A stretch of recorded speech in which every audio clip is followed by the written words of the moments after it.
I'll quickly go through it. Ali Dawah, the notorious radical hate preacher, is coming to Australia and your Aussie universities to radicalize our youth. He has publicly condoned child marriages. We have a video in that, and you can see that. Death sentences for those who leave Islam and harassed apostates of Islam online. Most recently, Infidel Noodle. Hey, Infidel Noodle! Shout out. And I did run this by her, and she obviously said that she is uncomfortable him coming to certain Australian cities, and she might be in one of them. Apart from promoting his criminally violent views, some of his other disgusting achievements include intimidating the critics of Islam like Lauren Southern publicly on Twitter, trying to sabotage cases of Australian citizens like Zara K, who was arrested in Tanzania on politically motivated challenges. None of this is illegal. He didn't. I think accusing him of sabotaging Zara's case is hyperbole. Also, he intimidation. did not have access to that. He didn't have access to that information. Are we now going to ban Yasmin Mohammed from Australia? Ooh. Is this the standard here? Because she's the one who actually took the action, made that public. Ali Dawah just did what he was going to do with it. The one most responsible for so-called sabotage would be Yasmin Mohammed. Right. So I think, I hate what he did with Zara's case, and I'm still very passionate about defending Zara. I'm going to be honest, I think it's pretty irrelevant here. Yeah, also intimidating is also, I think, hyperbole. Like, just like making YouTube videos and talking about somebody is intimidation now. Are we intimidating Harris Sultan right now? Maybe. By making, I don't know, like, what do you mean? Belittling, harassing, and making misogynistic comments about women's rights activists like Aisha Muhammad. I mean, none of this should be illegal. This is all like belittle, like harassing, belittling, harassing. Is making YouTube videos about somebody harassment now? Considers Australian forces to have committed war crimes, regularly bullies, harasses, he's allowed to have that opinion.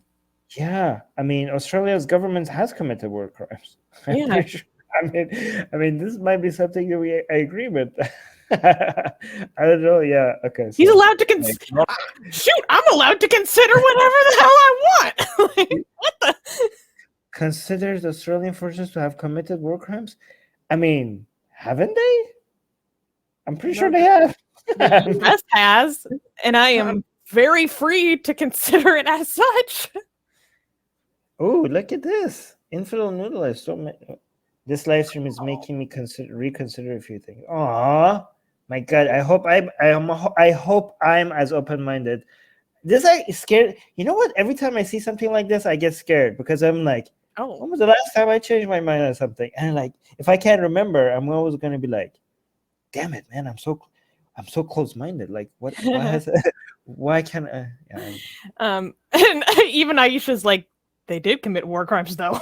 Yeah, exactly. So, I mean, we agree with Ali Dawah on that. Okay, so. Well, and here's the deal. In terms of, I've seen a little bit of what Ali Dawah has been doing with Aisha across TikTok and Twitter and all this stuff.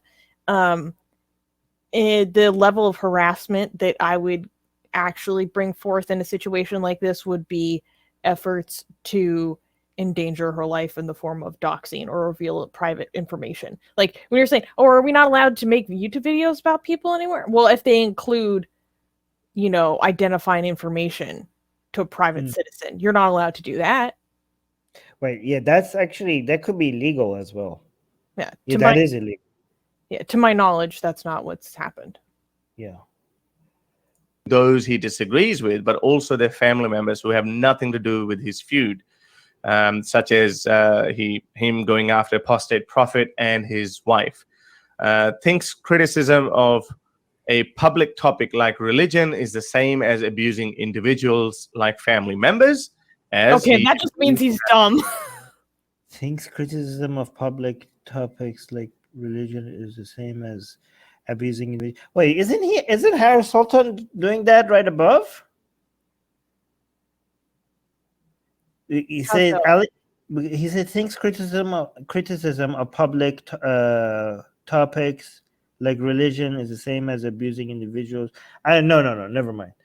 Yeah, that just makes him not very smart. Okay, never mind. Wait, I misread that. Yeah, that's like Hindutva level cognition right there. I used to say I blocked Ali on TikTok and he started DMing me his TikTok videos to me on Twitter. Ooh, I used to think he has a crush. I think Ali He has a crush on you. Oof. Yeesh. I don't blame him. You do have pretty eyes. Anyways, okay. Okay, Susanna, control. I'm gonna no, okay. Play. I think Susanna is projecting. Anyways, good. Or supported Muhammad Hijab when he was abusing Mrs. Apostate Prophet's wife. He has publicly convinced his audience that executing ex-Muslims, apostates of Islam, is fair game. Now, you might think he's just some troll who behaves like a bully, but it's not fair game. It's not fair game. And I've never heard him purport that it's just fair game. He's very specific. Oh, Aisha's saying, I told him I'm not into boys who look like shaved their pubes and super glued it to their chin. My word. Wow. I mean, I usually don't endorse making fun of people's appearances, but if somebody's harassing you, I think it's justified. Yeah, it's fine. It's justified when you're being harassed by them. Yeah. But let's continue. No ordinary troll. He has over 500,000 followers on YouTube and various other platforms. He has successfully convinced his audience that child marriages, executing apostates, bullying and harassing his critics and their family members is a noble act. Okay, I mean, his gymnastic, I'm not going to go into what Ali Dawah says about child marriages, but he thinks, okay, I'm just the summary of it. I know this is very moronic, okay? Again, I'm not defending Ali Dawah, but he thinks his prophet marrying a child, he uses his gymnastic arguments in a way to argue that shows that you shouldn't marry a child now. Yes. Okay, yes. That means that because he waited 3 years. Because when Prophet Muhammad married Aisha when she was 6, and then he waited 3 years and consummated the marriage, had sex with her when she was 9. Before then. To him, that shows that because it was legal for him, like that means that you should wait until it becomes legal where you are. So he kind of says that means that you should. Apparently, in the minds of Ali Dawah, Prophet Muhammad having sex with a 9-year-old means that child marriage is wrong. I know that's, again, I'm not endorsing this. I know that sounds idiotic, probably because it is. But again, he himself is not endorsing child marriage, at least today, only for his prophet. Oh, wait. Well, no, I remember in the video, he was basically saying, like, you have to follow the law of the land. Yeah, so he's endorsing it if you have an Islamic state. Yeah, or if you're in a country where the law is lower, up to the age of 9. Oh, Aisha is saying, to clarify, I tried to be respectful towards him, but he insisted on slandering me relentlessly. Like, I'm not being mean for no reason. No, I believe you, Aisha. No, yeah, we believe you. Yeah, don't get me wrong, and my patience would be worn. But James is saying, we aren't going to win any awards by being nice. What kind of a standard is this? And this reminds me of something We're not being nice. We're being consistent with our values. Human rights and rights in general are useless if they only apply to people who you like. Your commitment to them is tested when you are called upon to apply them to the people who you despise. Okay, you're still missing the point. I saw Hara saying on social media, like, like just using their own tactics against them. Like, that's not my standard. I'm not getting my values from these people. They are not an example of the standard that I want to replicate. This has nothing to do. I don't want to use their tactics against others. Okay, guys, here's the thing. If I always tell you that, this is what I always say. Human rights are only human rights if they defend the rights of the worst humans. Freedom of speech is only freedom of speech if it's free to say the worst things. You don't believe in freedom of speech if you only defend the freedom of things you like to hear. You don't believe in human rights if you only defend them for the humans that you like. Your consistency and your promotion of human rights and free speech will always be tested when people say the things that you consider horrid, and when people garbage human beings' rights are being violated. That's when you're being tested to see if you're actually on the side of human rights or if you're actually on the side of free speech. That's when you could demonstrate that you actually support Enlightenment values. Not when you're actually, if you're ex-Muslim and you're only going out and defending other ex-Muslims and their freedom of speech, you're just being tribal. You're only using the laws and the values to defend your tribe, not because you actually believe in these values. Okay? This is an opportunity. Every time somebody vile and disgusting, if their rights are being violated, this is your opportunity to show how much these values and these rights mean to you. Yes, exactly. Human rights are universal.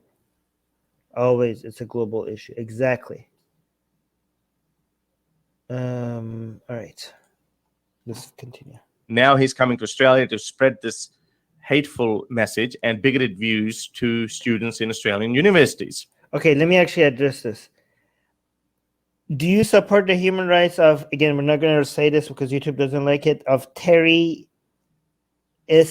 Okay. Hell yes. Yes, we have. Hell yes. We have so many times. They deserve to be defended in court and then punished accordingly after having their day in court and after being defended by the best lawyer that we could get them.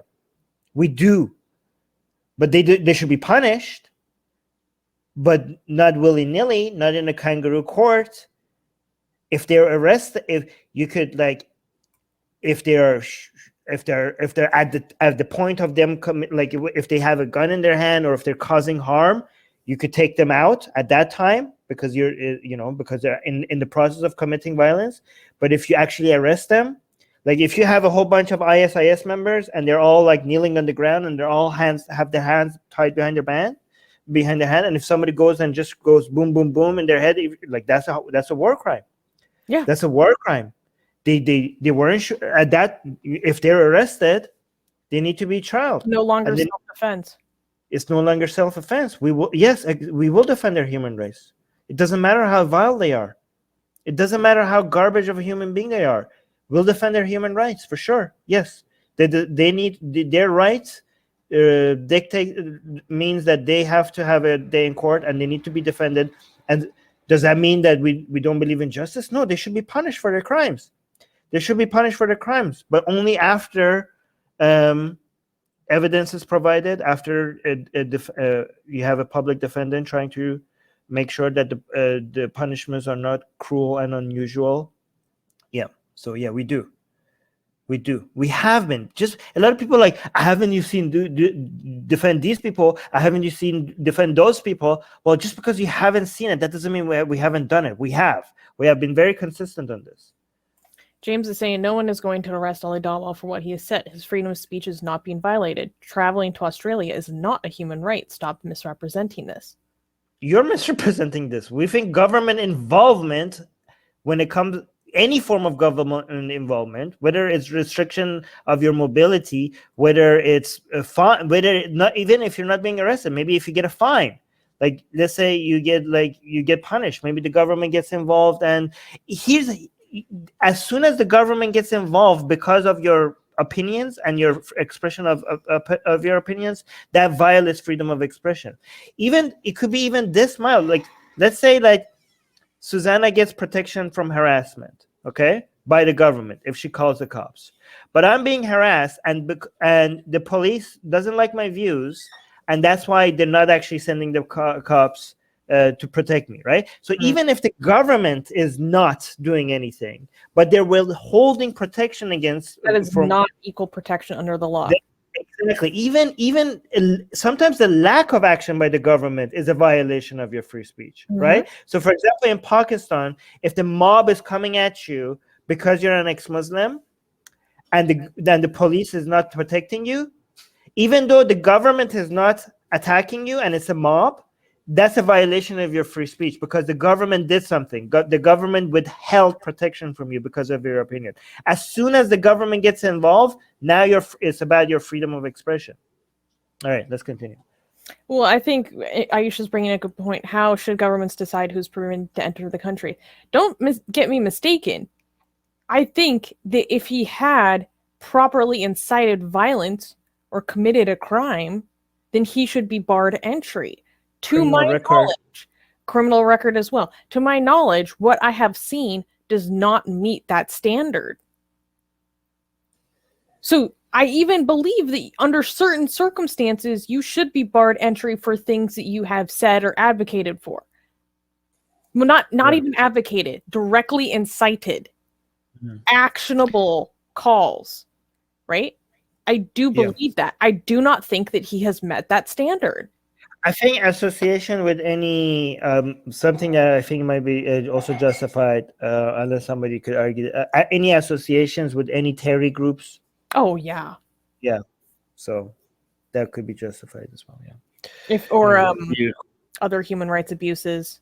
Yeah. There are people who don't get visas because of their corruptions.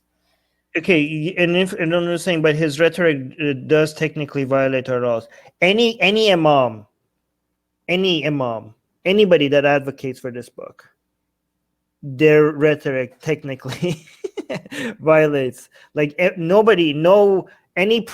Muslim preacher then should be barred from Australia. Again, I'm not saying this, but based on these standards, we know that the ideas in this book incites violence. So is that the standard? Are we going to set that standard? Like Imam Tawhidi shouldn't be able to go to Australia.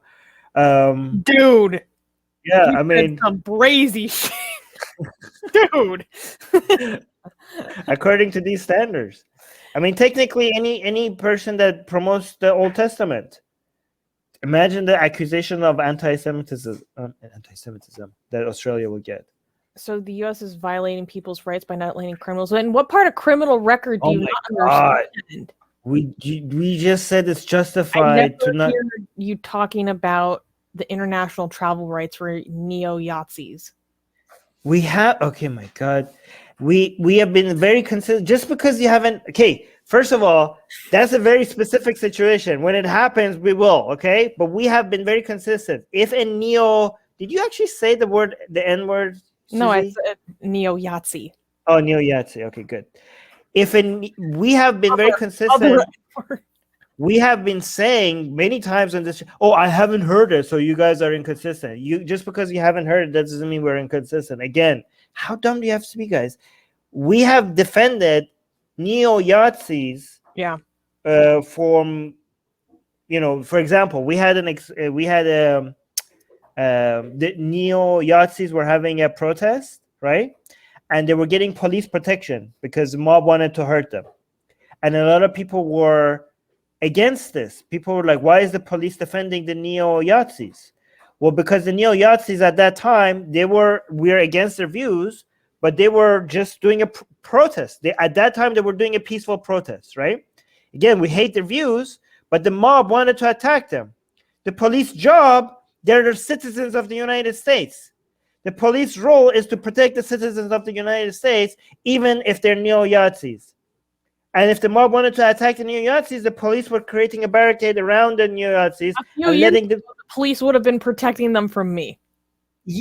Yeah, when you were Antifa. Again, I remember calling it, I remember saying that this is beautiful, right? The fact that because is so anti-fascist for fascists to be able, like, you are demonstrating how anti-fascist your government is when fascists get protection from police, to be able to have a peaceful demonstration. I think nothing shows how committed your country is to freedom of expression if the people that you defeated in World War II get to come and advocate for their ideas, and they get taxpayer resources to defend them while they advocate that. This is the destruction of fascism. This is the absolute commitment to freedom of expression. There's no better way to show to the world how much your country defends freedom of expression. This is why I think US standards are better than any other country, unless there's a country that I don't know of that is better standards. Anyway, you have to finish this video. I suppose the issue is whether the government feels his rhetoric counts as incitement to violence. Exactly. Does it meet that standard? I don't think so. And Haras is saying, don't change your opinion yet, Aisha. I've got slam dunk argument against both these Ali Dawah fanboys and fangirls. Okay, so here's the thing. If I go to Amazon Australia right now, okay, if I search for Hadith Bukhari on Amazon's Australia, would I be able to buy this book? Because what Ali Dawah advocates when it comes to executing people like me, it's a milder version of what Bukhari says. Okay? Do you think that this book you can purchase this book in Australia? I'm pretty sure online you could purchase this book. Do you think this book should be banned in Australia? Because is that the standard that we're having here? But anyways, let's continue.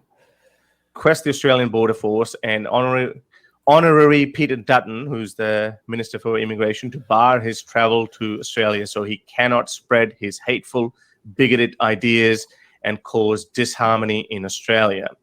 Now, as I said, I have tweets, I have screenshots, I have obviously some of his video clippings as well to back up each and every point that I've made in that. Unfortunately, change.org doesn't allow you to put multiple photos, such as screenshots, but I have a whole folder of him.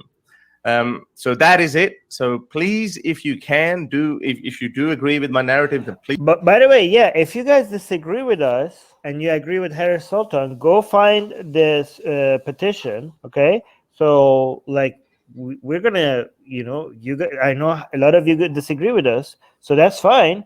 And we're gonna promote this petition for the people who disagree with us and want to sign the petition, right? So again, go find the video Ali Dawah is coming to Australia on Harris Sultan's channel, and there's a link to the petition here. And if you disagree with us and if I agree with Harris Sultan, go sign the petition.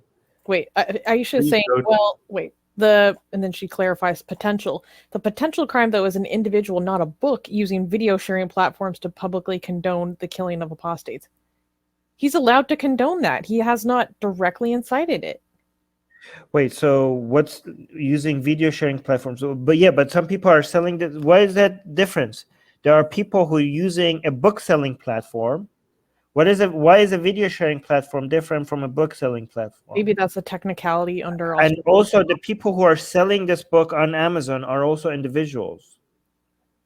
I don't know what how is that technically different? And this is more direct. I mean, Ali Dawah has more barriers on how, like, the standards that Ali Dawah has and how somebody like me or Infidel Noodle will get executed are higher than what this book introduces. It's easier to justify my execution under the standards of this book than what Ali Dawah has. And Bishmotin is actually raising up a better tactic. Why not socially boycott the ideas by asking the university to platforming him to instead deplatform him? If that's a private university, I'm much more comfortable with that. Yeah, I don't know if that works. That might actually still help him promote himself. That would still be a good marketing technique, but I'm talking in terms of government involvement. Yeah, at least you would be consistent. I'm more consistent in saying that's fine. A private university is welcome to deplatform him. Yeah, there's a difference between us. There's two different arguments. One, would this strategically would this work, and one, is this in line with Enlightenment values? Okay, so these are two different topics. To change.org and sign the petition. That would be very noble of you if you actually do that, and that would set a very good precedence for hate preachers like him, who promote violence towards groups of people such as ourselves. And also subscribe to our newsletter, because if we get removed from all these platforms, at least we could reach out to you. And guys, by the way, if you subscribe, to our newsletter, you get a free copy of Why There's No. Where's your copy, Susanna? Get it. We're doing promotion. You get a free. It's not even promotion. It's free. Okay, so if you subscribe to our newsletter, link in the description, you get a free copy of Why There's No God. Come on, like I'm handing it out for free. Okay, it's a bestseller on Amazon, and you get it for free. So subscribe to our newsletter, and you get a free copy of Why There's No God sent to you. Link in the description.